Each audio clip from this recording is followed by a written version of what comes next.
우리 누가복음이 이제 9월 마지막 주가 되면 끝납니다. 오늘 이제 예수님의 십자가의 죽으심과 매장되심, 그리고 다음 주에 부활, 다음 주에 엠마오로 가는 두 제자 이야기 나누고 마지막 이제 결론하면은 끝날 텐데요. 이 누가는 그 모든 일을 근원부터 자세히 미루어 살펴서 차례대로 글을 써보낸다. 이렇게 누가복음 1장 3절 4절에서 그렇게 이야기했습니다.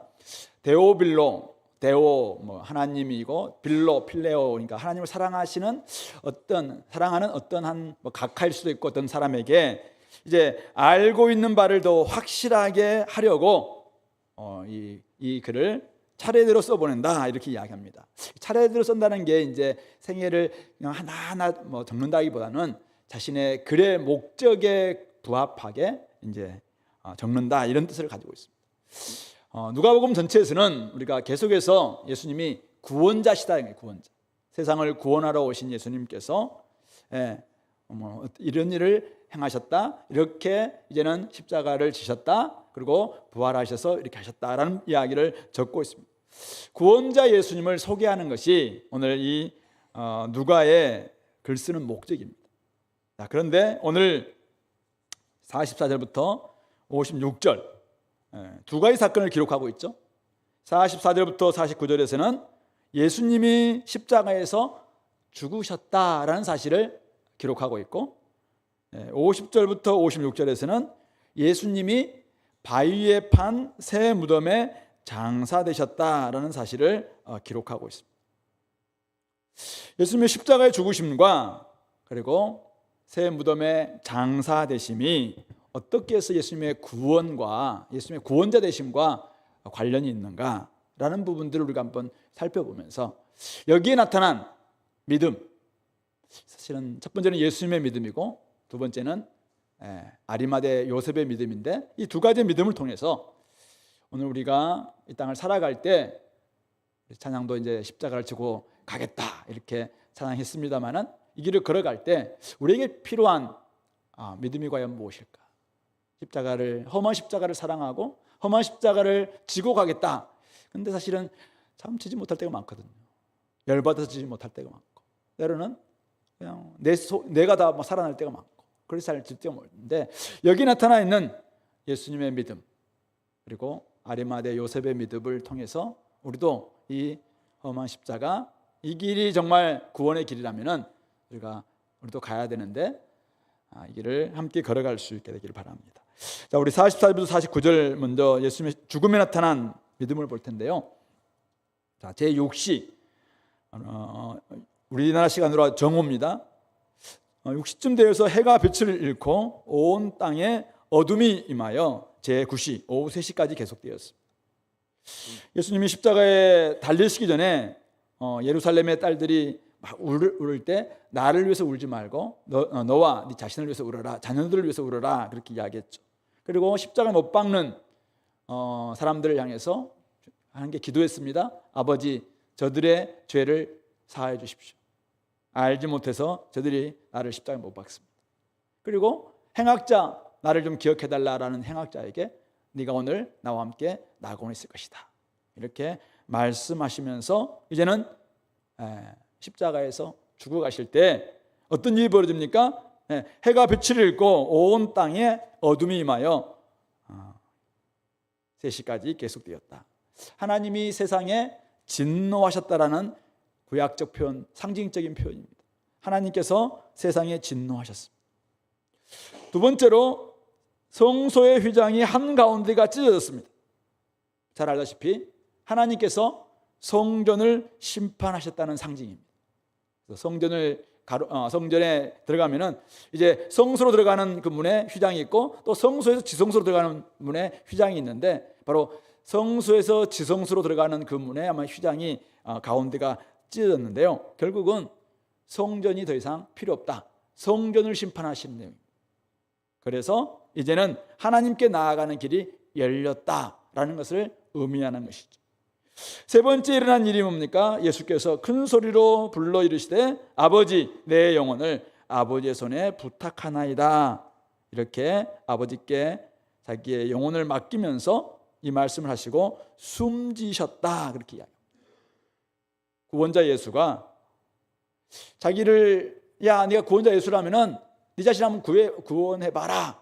조롱하고 비웃고 희롱하는 수많은 사람들의 그 외침, 비웃음, 그것을 다 감내하시고 능력이 없어서가 아니에요.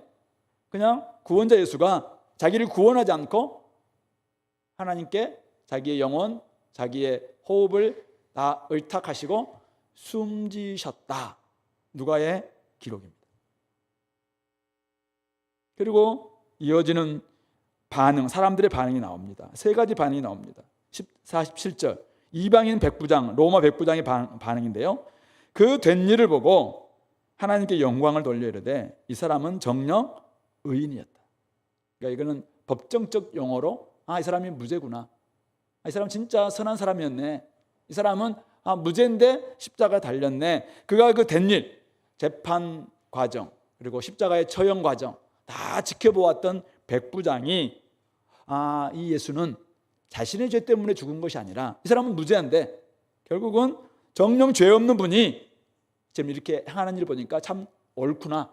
이 사람이 의인이구나 하시면서 마음에 일어난 변화를 입으로 고백했다라는 것을 이야기하고 있는 것이죠. 두 번째 반응이 48절인데요. 이를 구경하러 모인 무리들.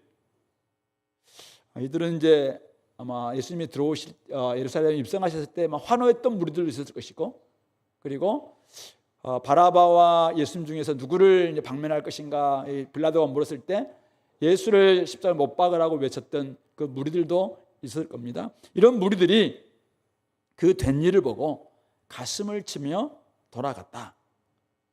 우리 세리와 바리새인의 기도할 때도 세리가 가슴을 치면서 막 기도하는 장면이 나오잖아요. 가슴을 쳤다는 말은 여러 가지 감정이 섞여 있는 표현입니다. 안타까움도 있을 것이고, 슬픔도 있을 것이고, 비탄도 있었을 것이고, 또는 죄책감도 있었을 것이고. 그런데 어쨌든 예수님의 이런 십자가에 죽으시는 모습을 보면서 그 된 일을 보고 사람들이 가슴을 치면서 돌아갔다. 그렇게 이야기합니다. 그리고 또한 무리가 나오는데 49절입니다. 예수를 아는 자들과 갈릴리로부터 따라온 여자들은 다 멀리 서서 이 일을 보았다. 예수님의 죽음을 목격한 증인들이 예수님을 아는 사람들, 갈릴리로부터 온 여자들이었다라는 것을 오늘 누가는 그냥 객관적 사실을 기록하고 있는 것입니다. 오늘 44절부터 49절 누가는 예수님의 죽음과 사람들의 반응을 적으면서 이렇게 말하는 것 같습니다. 구원자 예수, 메시아 예수, 그리스도라는 예수, 그는 진짜 죽었다. 다른 사람을 살리기 위해서 죽으러 오신 예수는 그 목적, 그 계획, 그 방식, 그 길을 포기하지 않고 끝내 십자가에서 죽었다. 로마 백부장이 그 모든 사실을 증언하고 있고 예수를 따라온 여인들도 그 모든 광경을 목격한 증인들이다. 여인들은 당시의 목격자, 증인으로 채택되지 않는 그런 사람들이지만 객관적 사실 둘러대지 않고 있습니다. 다른 사람들이 남자들이 봤다든지 누가 봤다 이렇게 증언하지 않고 그들이 봤다 이렇게 기록하고 있습니다. 뭘 이야기하고 있습니까? 예수님은 의인으로서 불의한 자를 대신하여 죽었습니다. 많은 사람을 위한 대속물로서 죄값을 대신 지불하고 십자가에서 죽었습니다.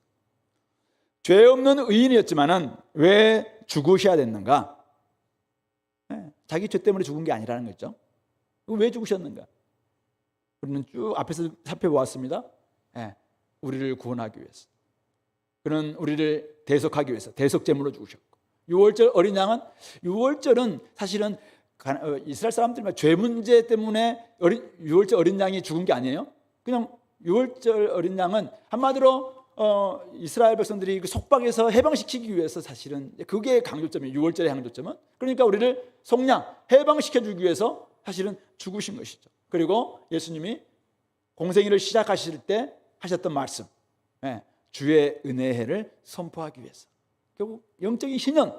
그래서 진짜 여러분들 자유입니다. 이제는 하나님 안에서 그동안 죄 때문에 속박했던 여러분들이 이제는 진짜 자유를 얻게 됐습니다 라는 것을 주시기 위해서, 새 출애굽을 위해서 그가 죽으신 것이죠.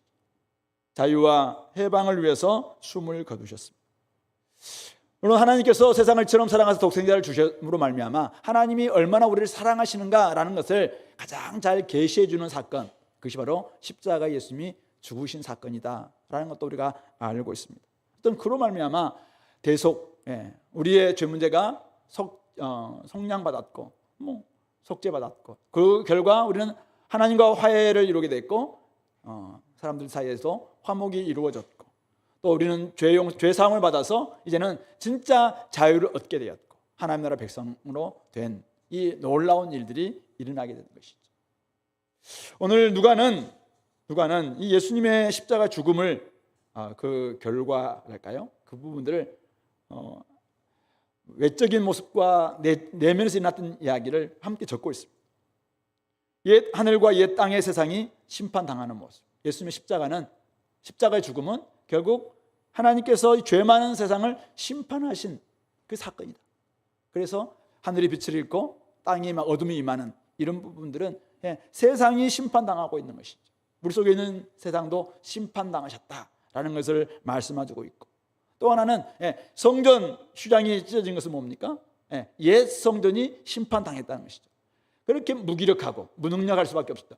아무리 제사를 드려도 끊임없이 제사를 드렸지만 그 제사는 일회성에 불과한, 일회용에 불과한, 그래서 영원한 우리의 죄 문제 해결할 수 없었던 옛 성전, 그거 이제는 심판당함으로 말미암아 진짜 새 성전에 새로운 길이 열렸다. 그래서 우리에게는 이제는 하나님께 나아가는 새로운 길이 활짝 열리게 됐다. 그래서 내면적인 변화가 일어납니다. 그래서 이방인 백부장도 마음의 변화가 일어나게 되고 입으로 주님을 이제는 고백하는 이런 일도 있어서, 이런 막 이방인들이 주께 돌아오는, 열방이 구속되는, 이사야에서 이야기하고 예언자들이 했던 진짜 열방에 막 이제는 하나님의 구속을 찬양하면서 돌아오는 이런 일들이 실제화되고 있다라는 것을 보여주고 있는 것입니다.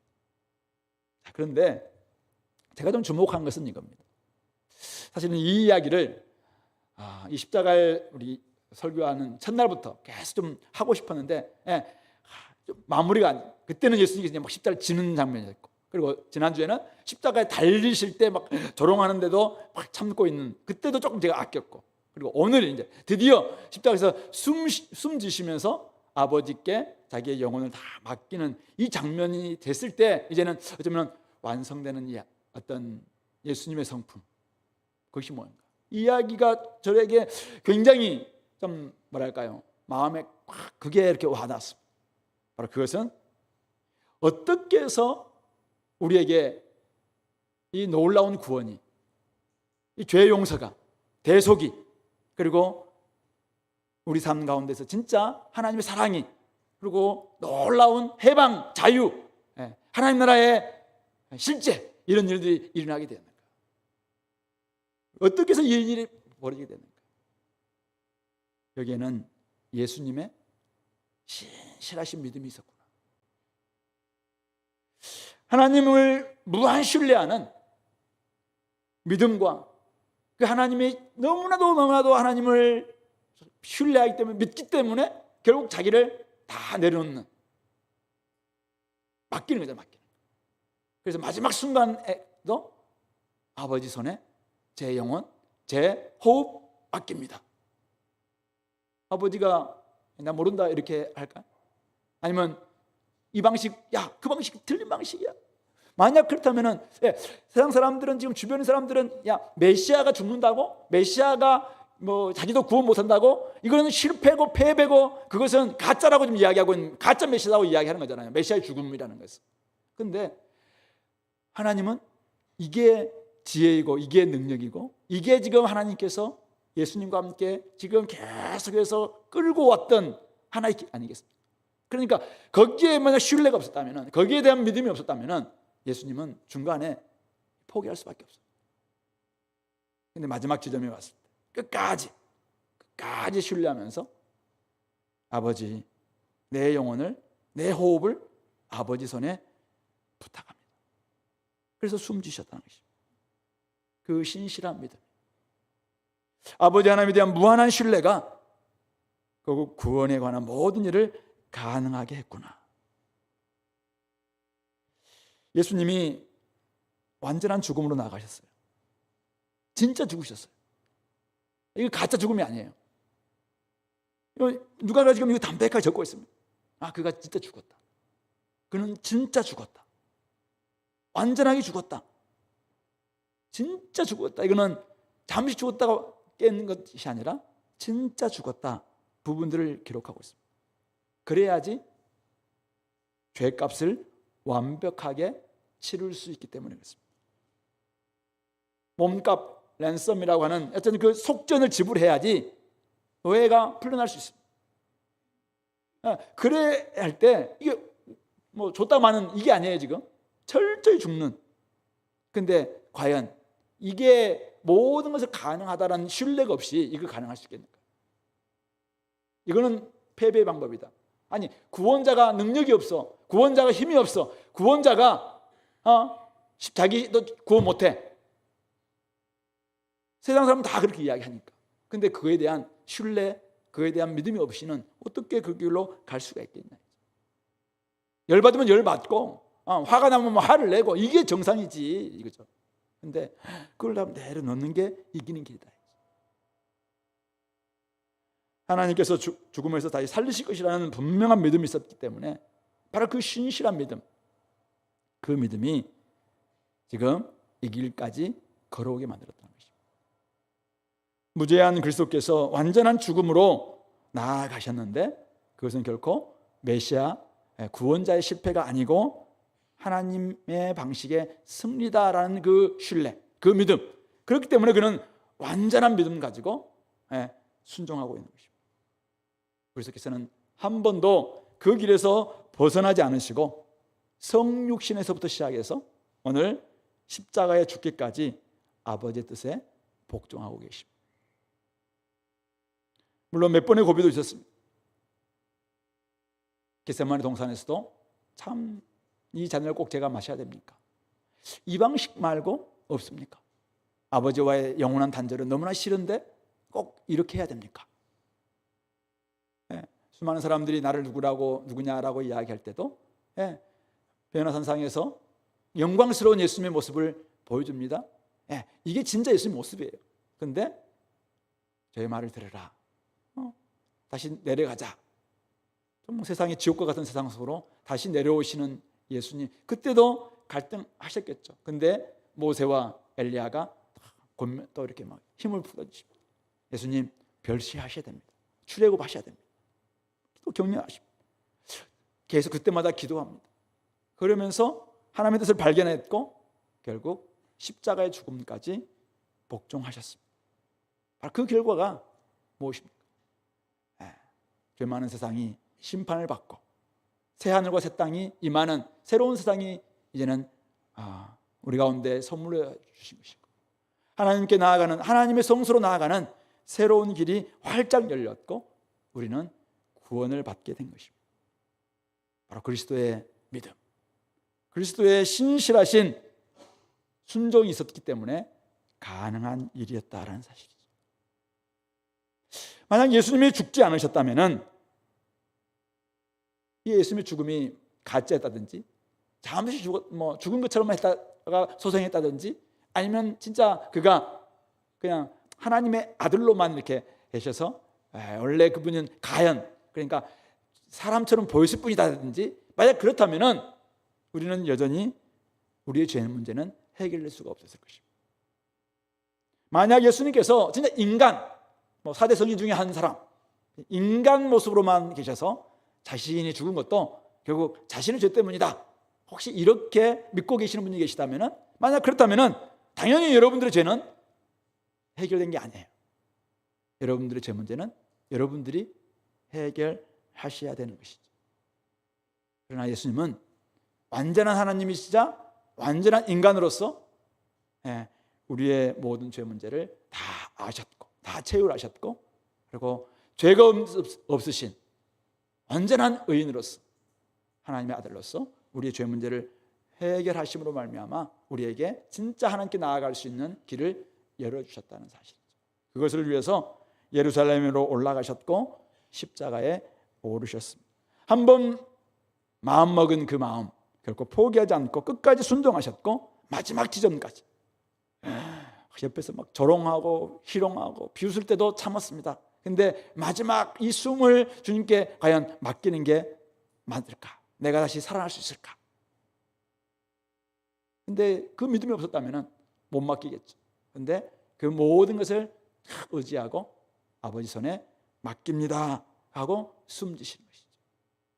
바로 끝까지 신실하신 그리스도의 믿음, 바로 그 믿음이 오늘 우리에게 은혜라는 것입니다. 우리는 갈라디아서 2장 20절에서 내가 그리스도와 함께 십자가에 못 박혔나니 이제는 내가 사는 것이 아니라 내 안에 그리스도께서 사시는 것이다. 이제는 하나님의 아들을 믿는 믿음 안에 내가 사는 것은 바로 이제는 하나님의 아들 안에 내가 믿음 안에서 내가 사는 것이라고 이렇게 이야기합니다. 내가 하나님의 아들을 믿는 믿음 안에서 사는 존재라고 이야기합니다. 오늘 우리가 내 안에서 주님께서 사시고 계시는데 그 주님은 오늘 우리에게 이렇게 이야기합니다. 박 목사야 힘들지, 십자가를 지려고 하는데 힘들지. 근데 나도 사실 힘들더라. 근데 끝까지 갔어. 아버지를 신뢰했거든. 아버지가 나를 아시니까. 이 길이 지혜이고 이 길이 능력이고 이게 이기는 길이라는 걸 내가 알기 때문에 열받았고 십자가에서 내려가서 내가 얼마든지 그들 다 죽일 수 있었어. 근데 참았어. 조롱하는 그들 얼굴에 나도 2배 이상 3배 이상의 조롱도 해줄 수 있어. 근데 그것까지 난 참았어. 근데 그 신실함이 결국 하나님 나라를 이루더라. 그거 참아내야 돼. 그것을 견뎌내야 돼. 그게 믿음이야. 나를 믿는 믿음, 바로 그 믿음. 내가 너를 지켜줄게. 내가 너와 함께 해줄게. 내가 너의 힘이 되어줄게. 지금 그 믿음 안에 내가 사는 것입니다. 예수를 믿는다는 것은 무엇인가? 내 안에 그리스도께서 사시는 것이죠. 더 이상 내가 사는 존재가 아니에요. 집에서 남편이, 아내가, 자녀가, 주변의 사람들이 없이 나한테 뭐라고 할 때 뭐 세상 방식으로 하죠. 뭐 그러면은 그 순간 구원, 하나님 나라 사라집니다. 그때 예수님이 아버지를 신뢰하면서 이게 사는 길이구나, 이게 하나님의 지혜구나, 이게 하나님의 능력이구나 신뢰하면서 맡기는 겁니다. 마지막 지점까지 내 영혼을, 내 호흡마저도 주님께 맡깁니다. 이것까지 참겠습니다. 맡기는 겁니다. 그럴 때 주님께서 나를 막 격려하는 것입니다.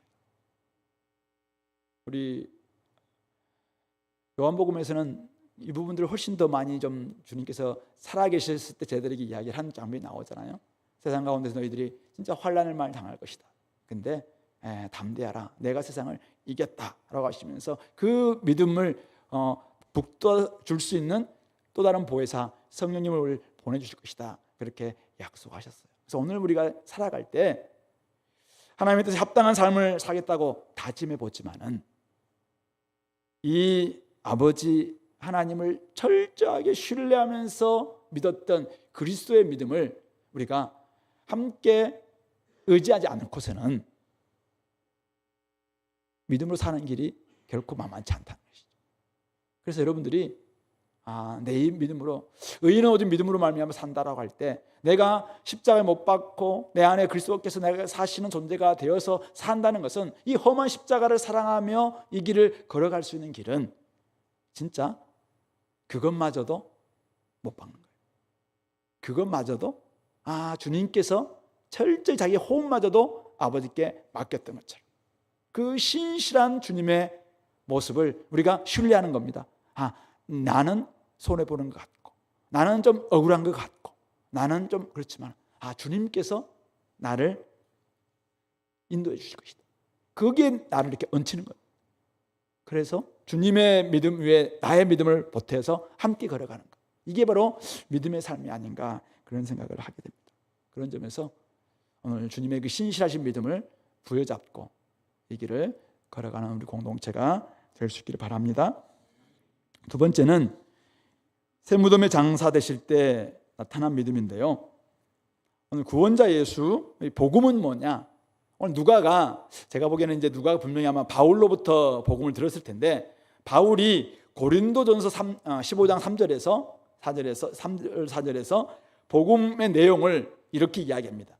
내가 너에게 전하는 것은 바로 이것인데, 바로 성경대로 그리스도께서 우리 죄를 위하여 죽으시고 장사 지낸 바 되셨다가 성경대로 사흘 만에 다시 살아나셨다. 이게 바울이 전해받았던 복음이고, 바울이 고린도교에 전했던 복음이고, 바울이 아마 누가에게 사실은 들려줬던 복음일 수 있습니다. 자, 이 복음을 듣고 누가는 이제 이 성경, 구약 성경을 가리키는 거예요. 성경대로 죽었구나. 우리 죄를 위해서 그리스도 메시아가 성경대로 장사되었구나. 성경대로 사흘 만에 다시 살아났구나. 이 사실을 예수님의 죽으실 때 장사되셨던 모습을 막 발견해 보니까 진짜네? 하면서 이 내용을 적고 있는 것이죠. 그러면서 그때 만약 아리마대 사람 요셉이 진짜 믿음을 발휘하지 않았다면 성경대로 장사되었다가라는 과연 이 복음의 내용이 이루어질 수 있을까라고 하면서 이거 굉장히 중요한 사실이다라고 하면서 아마 여기에 지금 적고 있는 게 아닐까 생각합니다. 오늘 아리마대 사람 요셉 이야기가 나오고 있는데요. 그는 공회 의원으로 선하고 의로운 사람이었다. 유대인의 동네 아리마대 사람이요 하나님의 나라를 기다리는 사람이었다라고 51절은 기록하고 있습니다. 그래서 공회가 예수님을 십자가에 넘기는 이 과정, 그들이 결의하고 이제는 결의를 행사하는 이 과정에 그는 찬성하지 않았습니다. 그런데 70여 명으로 구성되어 있는 그 공회에 자기가 하늘이 안 날아서 대세를 거스를 수가 없었겠죠. 그래서 아마 속으로만 아마 부글부글 끓고 있었을지 모르겠습니다. 근데 예수님이 십자가에 달려서 숨지셨습니다. 가만두면은 십자가에서 예수님이 달려서 그대로 있는 것이겠죠. 이럴 때 아리마대 사람 요셉은 드디어 내가 나서야 될 때가 됐구나 라는 것을 생각했던 것 같아요. 그래서 빌라도에게 찾아갑니다. 왜냐하면 이 신명기 21장 13절 보면은 십자가 달린 시신을 안식일까지 둘 수는 없다라고 이야기하고 있기 때문에 이것은 누군가가 해줘야 된다. 그런데 아무도 안 하네. 그러니까 자기가 이제는 나서는 것입니다. 그래서 가서 이야기를 합니다. 당연히 자기의 정체가 드러나겠죠. 네가 마태복음에서는 예수의 제자였다 이렇게 기록하고 있어요.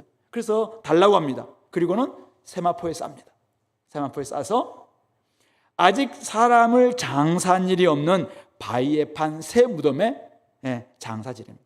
자기의 나중에 장례를 위해서 준비해 둔 건지 아니면 부모님을 위해서 준비해 건지 아직 아무도 거기에 장사된 일이 없습니다. 유대인의 무덤은 바위 속에 선반처럼 이렇게 있으면은 거기에 이제 가족 묘실이 되는 거죠. 그래서 할아버지, 할머니, 또 아버지 이렇게 될 수 있는데 이 무덤은 다른 묘실이 다 가득 차서 그런지 처음으로 이제 아무도 지금 모시지 않는 장사한 일이 없는 바위에 판 새 무덤이 여기다가 이 아리마대 사람 요셉이 예수의 시신을 딱 갖다 이제는 매장한 겁니다. 모신 것입니다. 이날은 준비일이요 안식일이 거의 된 시점이었다라고 이야기합니다. 그때 55절 갈릴리에서 예수와 함께 온 여자들, 아까 우리 그 증인들이죠. 이들이 그 뒤를 따라서 그 무덤과 그 시체를 어떻게 두었는지를 보았습니다. 목격자죠. 그리고는 돌아가서 향품과 향유를 준비했습니다.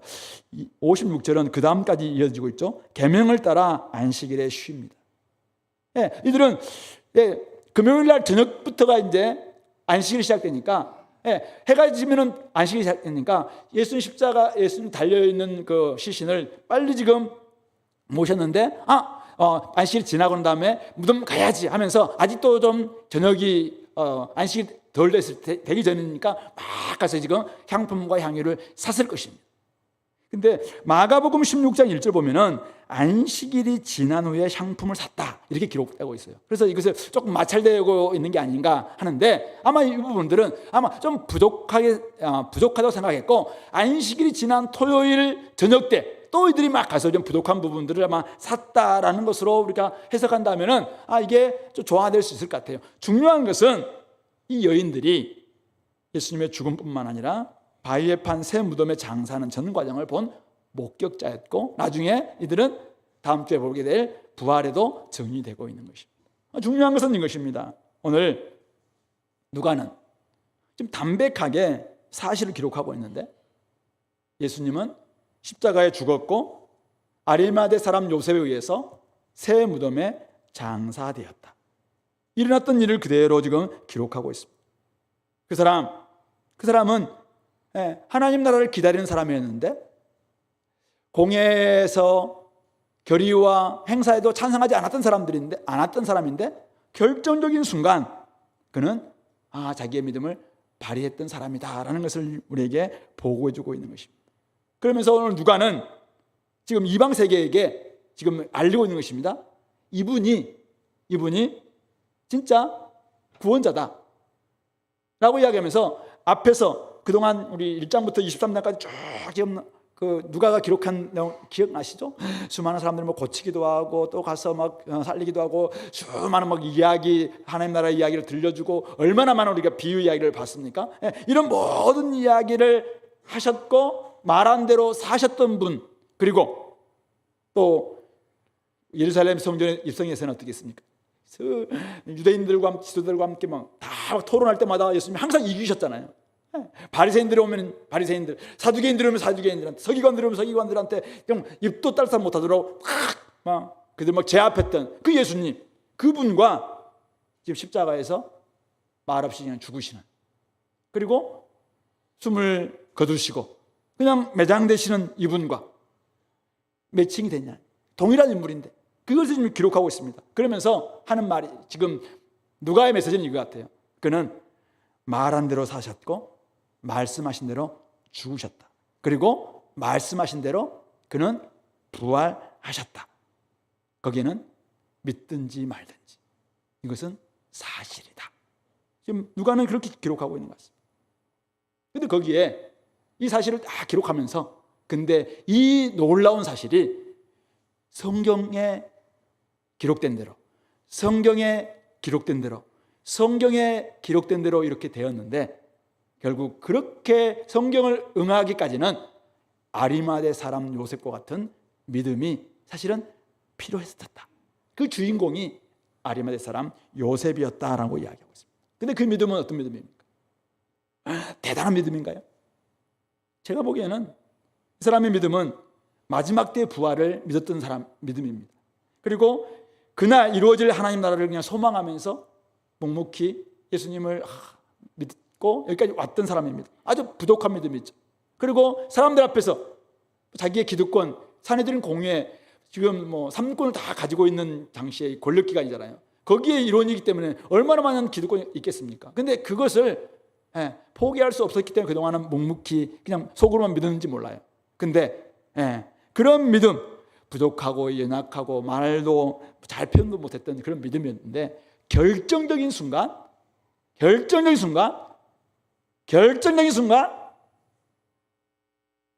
믿음을 발휘했고 성경 말씀을 응하게 되었다. 오늘 그렇게 말씀해 주고 있는 것입니다. 믿음이 아무리 크다 할지라도 발휘되지 않는다면 그를 통해서는 아무 일도 일어나지 않습니다. 믿음이 아무리 작고 적다 할지라도 그 작고 적은 믿음을 발휘하면 그를 통해서 하나님 나라의 놀라운 역사는 일어난다라는 것을 보여주고 있는 것입니다. 성경의 예언은 어떻게 이루어졌는가? 만약 그냥 가만 뒀다면 공중의 새 밥이 되든지 들깨의 밥이 되든지 이렇게 될 수밖에 없었겠죠. 그런데 구약 성경에서 분명히 그가 부자의 무덤에 장사되었고 막 이런 표현들이 있으니까 이 말씀들이 이루어지기 위해서는 결국은 누군가가 이렇게 나서야 되는데 결국 이 아리마대 사람 요셉을 통해서 그 놀라운 예언이 이루게 되게 되었고 하나님의 놀라운 역사를 기대할 수 있게 되었다는 사실. 오늘 예수 그리스도의 신실하신 믿음, 그리고 아리마대 요셉의 작지만 결정적인 순간 드러낸 믿음, 이 믿음이 함께 콜라보를 이룰 때 이 땅 가운데서 놀라운 구원의 역사는 계속 일어날 줄로 믿습니다. 그런 점에서 이제 우리 차례죠. 하나님께서는 지금도 하나님의 열심, 하나님의 주권, 하나님의 그냥 일하심, 예수님이 이야기했어요. 하나님은 안식일에도 여전히 일하고 계신다. 한 사람을 구원하기까지 예수님은 끊임없이 일하고 계십니다. 하나님이 일하십니다. 하나님이 열심히 지금 일하고 계세요. 구원 사역을 계속 이루어가고 계십니다. 그리고 옆에서 예수님은 여전히 신실한 믿음을 가지고 아버지께 또 순종하면서 뜻을 같이 이루고 가는, 구원을 성취해 가는, 지금도 여전히 재창조 사역, 새창조 사역, 구원 놀라운 사역을 하나님과 예수님과 성령님께서는 하고 계실 것입니다. 하고 계시죠. 근데 거기에 우리가 아리마대 사람 요셉처럼 작은 믿음이지만, 연약한 믿음이지만, 부족한 믿음이지만 한번 표현하고 발휘하고 드러낸다면 그 역사에 우리가 참여하게 되는 것입니다. 믿음을 발휘할 때 거기에서 놀라운 일들이 일어나게 되는 것입니다. 어두운 순간에도 불을 밝히려는 믿음이 있을 때 빛의 역사가 일어날 수 있는 것입니다. 저 조선 땅에, 캄캄한 조선 땅에, 아무도 가지 않는 이 조선 땅에 그 학생 자원자 운동의 후배들이었던 아펜젤러나 언더우드나 이런 지체들이 자 조선 땅, 미지의 땅이죠. 저 땅에 내가 가서 뭐가 될 수 있을까? 불씨라도 낼 수 있을까?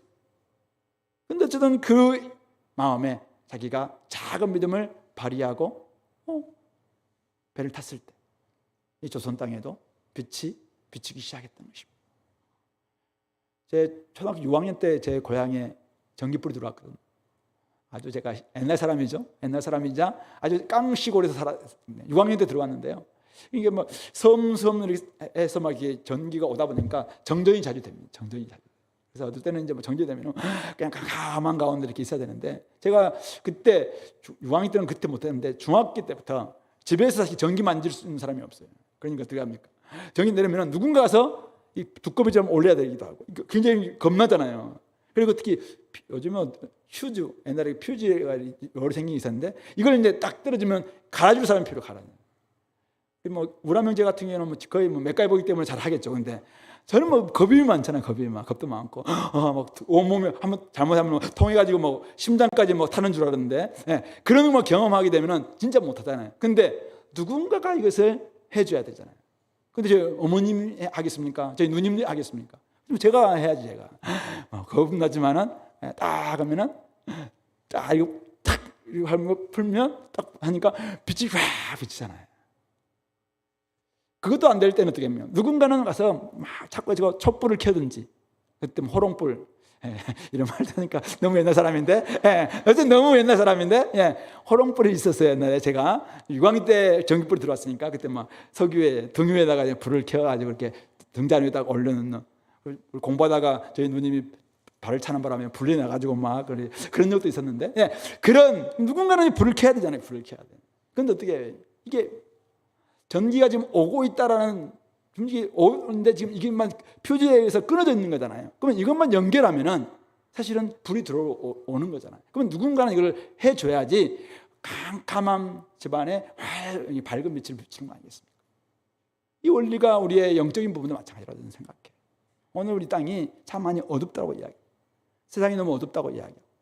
세상이 너무나도 깜깜하다. 내가 있는 직장인 세계도 깜깜하고, 내가 있는 직업 세계도 깜깜하고, 내가 있는 학교도 깜깜하고, 곳곳 깜깜하다는 이야기는 많이 하잖아요. 그럼 어떻게 해야 돼요? 누군가는 여기에 지금 하나님께서 놀라운 전기를 지금 전류를 보내고 있거든요. 수많은 것을 보내고 있는데 누군가가 이것을 퓨즈를 연결하든지 불을 켜든지, 아니면 누군가가 나서서 뭐 전화를 하든지, 고쳐달라고 전화를 하든지, 누군가 데려오든지, 다양한 방식으로 나서는 사람이 필요한 거 아니겠냐. 캠퍼스 운동에 온더 캠퍼스 운동, 옛날에는 뭐 다 밖으로 나와서 함께 회관에서 모이는 그런 운동이 있을 때 누군가는 캠퍼스에 들어가서 온더 캠퍼스 무브먼트를 일으켜야 된다. 캠퍼스 들어가서 그곳에서 이제는 교회를 막 시작하고 단체 뭔가를 페라처치를 시작했던 그런 사람들이 있었기 때문에 캠퍼스가 조금씩 빛을 비춰주게 된 것이야. 학생 자원자 운동들이 수많은 대학생들의 이 세대를 누가 복음화 시킬 수 있을 것인가 라고 할 때 이 세대에 가장 맞는 사람들은 이 세대 사람들이다. 그들이 생각을 합니다. 그래서 자기들끼리 막 회의를 하잖아요. 헐몬산 수양회에서 은혜 받았던 5명의 사람들이 막 기도하면서 이제는 건초대음의 기도회를 만들기도 하고 그렇게 하면서 우리가 캠퍼스에서 나름대로 해보자 이렇게 하면서 캠퍼스에서 점점 학생 자원자 운동으로 말미암아 한 해에 2만 명, 3만 명씩 막 거듭나는 놀라운 역사가 시작되는 시초. 그 시초는 누군가가 불을 켠, 누군가가 불을 밝힌 이런 모습들이 있었다는 사실. 그런 점에서 오늘 우리에게도 우리 대학생들 저기 멀리서 지금 인천에서 오고 있는 우리 지체들이 있는데 저 인천 좋아요. 거기에도 그 캠퍼스에도 누군가가 복음을 전하는 사람들이 있을 때 거기에서 이제는 빛이 비치는 시작할 것이고 우리 가정 이번에 우리 함께 또 모이겠죠? 여러분들이 다음 주에 다 이제 가정들 모일 텐데 너무 집안이 캄캄합니까? 누군가는 불을 켜야 돼요. 누군가는 촛불을 켜든지 요즘 호롱불 없지만은 어쨌든 전기를 끌어오든지 아니면은 전기 전화해가지고 우리 좀 전기 좀 들어오세요라고 전화를 하든지 누군가는 좀 해줘야 됩니다. 이게 작은 믿음일 수 있어요. 하나의 겨자씨 하나를 그냥 흩뿌리는 이 사람 말고 하나를 자기 밭에 심는 노력. 전도팀 출정식 때 제가 했어요. 가루섬 아래 이스트, 이 누룩효모를 집어넣는 여인의 이 작은 시도, 이게 온 세상을 밝힐 수 있고 온 세상 공중에 나는 새들을 깃들게 만들 수 있고 굶고 있는 수많은 사람들에게 먹을거리가 될 수 있는 빵을 만들 수 있는 첫 시도가 될 수 있다는 사실. 올해 우리 지금 9월 달에 인천에서 로잔 운동 제4차 로잔 운동 대회가 우리나라에서 열리는데요. 영어 잘하고 있는 분들이 가서 이제 막 열심히 우리 한국을 대표하는 분들이 가서 좀 할 거예요. 거기 두 가지 저번에 우리 김유 목사님이 이야기했던 기억나시죠? 예수 그리스도가 진짜 우리의 진짜 소망이니까 예수 그리스도를 선포하고 예수 그리스도를 전시하자. 이게 지금 캐치프레이즈입니다. 예수님을 선포하는 것, 복음 전도, 예수님을 전시하는 것, 사회적 책임. 나름대로 우리가 이것을 같이 균형 잡고 한번 해보자 이 운동들을 하고 있습니다. 그것을 위해서 제가 여러분들에게 이제 9월 달에 우리도 한번 동참한다는 의미 속에서 하나님 백성의 선교라는 두꺼운 책, 크리스토퍼 라이트, 굉장히 중요한 책인데 좀 어려울 수 있어요. 근데 여러분들 한번 읽어보세요. 거기에서 다양한 우리의 생각과 비전과 여기서 우리가 상상력을 여러분들에게 줄 거라고 생각합니다. 작은 시도일 수 있습니다. 근데 그렇게 보면서 내가 있는 그곳에서 하나님께서 지금도 수많은 사람들을 돌아오게 만들고 있다면은 내가 할 수 있는 그곳에서 어떻게 하면 내가 예수님을 선포할 것인가? 어떻게 내가 예수님을 전시할 것인가? 그 하나님의 선교에 내가 동참하는 하나님 백성의 선교의 일환으로 내가 참여할 수 있겠다는 것입니다. 아침에 내가 큐티하면서 열왕기하 4장 말씀 수냄 여자의 그 이야기, 갑자기 아이가 죽잖아요. 그때 그 아버지는 뭐 아프니까 엄마한테 가라 보냅니다. 근데 오자마자 자기 무릎에서 죽어요. 그럴 때 어떻게 합니까? 성경은 그의 어머니가 하나님의 사람 엘리사에 함께 있던 그 옷에 딱 그를 눕히고는 어떻게 합니까? 남편한테 이제 딱 제가 갈멜산에 가야 되겠습니다. 왜 가야 되는데? 안식일도 아닌데 왜 가? 가야 되겠습니다. 막 설명을 합니다. 그리고는 사환에게 말을 모을 때 멈추지 말고 계속 달려라. 시속 140, 160 삐용삐용 하면서 아마 허락받고 그랬겠죠. 팍 달려갑니다. 그때 가서 엘리사의 발을 팍 붙잡 살려달라고. 엘리사가 하나님 계시가 없다라고 이야기하면서 자기의 지팡이를 게하시에게 보냅니다. 그러면은 뭐 그냥 말 수 있잖아요. 근데 이 여자가, 이 여인이, 그의 어머니가 끝까지 붙잡습니다. 함께 가달라고. 함께 가달라고 이야기해서 와서 엘리사가 와서 하나님께 기도하고 그 아이 위에 2번 같이 안고 기도하고 안고 기도하고 이렇게 하는 과정을 통해서 살아나는 역사. 저는 오늘 그 주목했던 거는 그의 어머니가,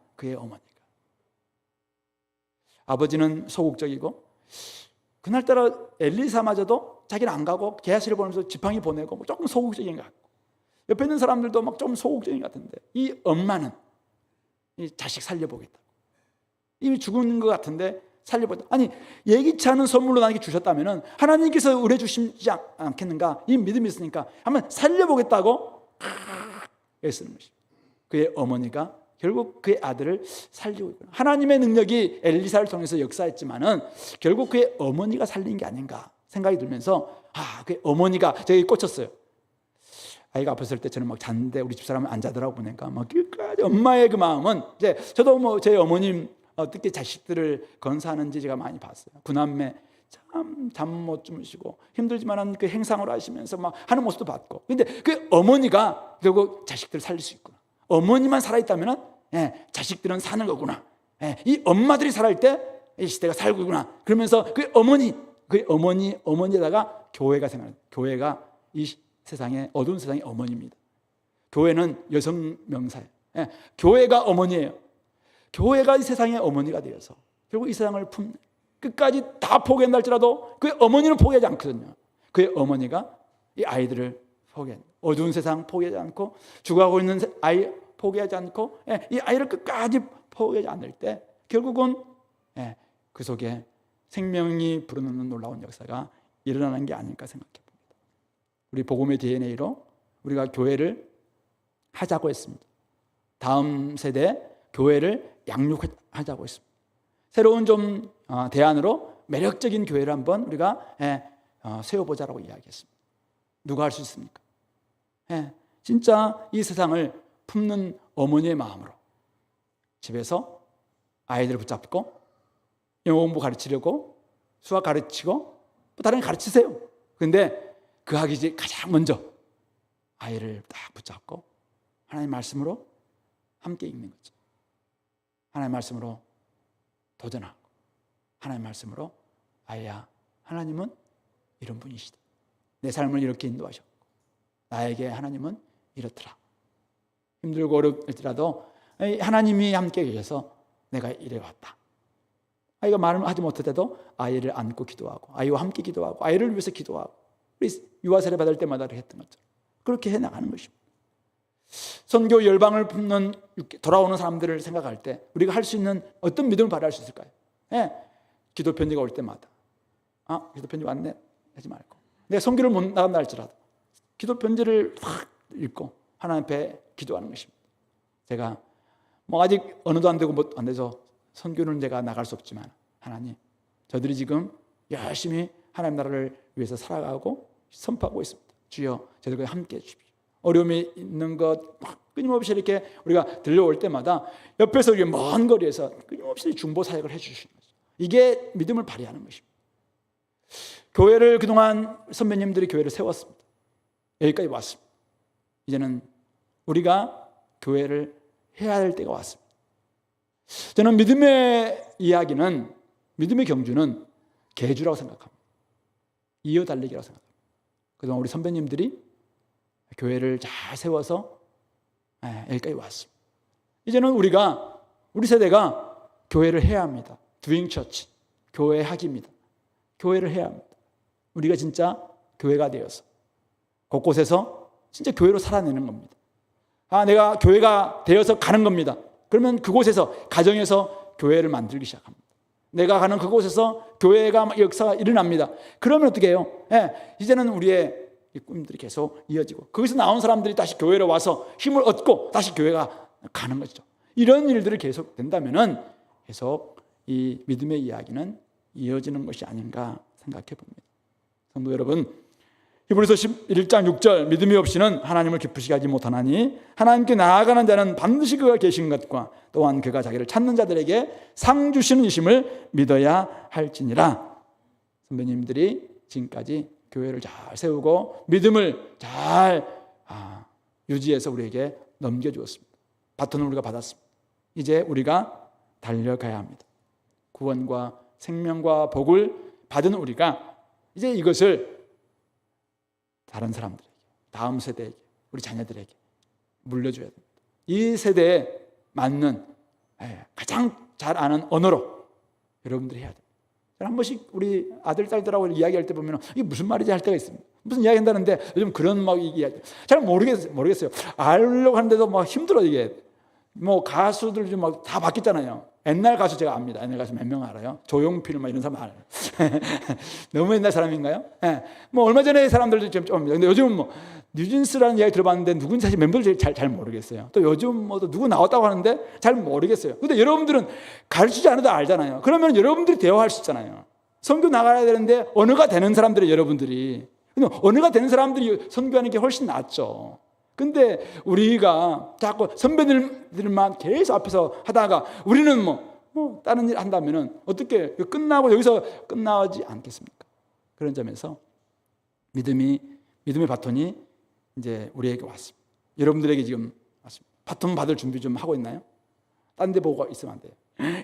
열심히 달려서 지금 죽고 있으면 그 바톤 받아서 열심히 가는 우리 공동체가 되어서 많은 사람들을 하나님의 역사를 일으키시는데 함께 하나님과 또 우리 예수님과 좋은 콜라보 이루어가는 우리 은혜가 있게 되기를 간절히 소망해 봅니다. 같이 한번 기도합시다. 오늘 말씀을 생각하시면서 하나님 아버지 예수님의 그 신실한 믿음에 내가 나의 믿음을 얹어서 이 놀라운 하나님의 역사를 이루어갈 수 있게 달라고 함께 기도하겠습니다.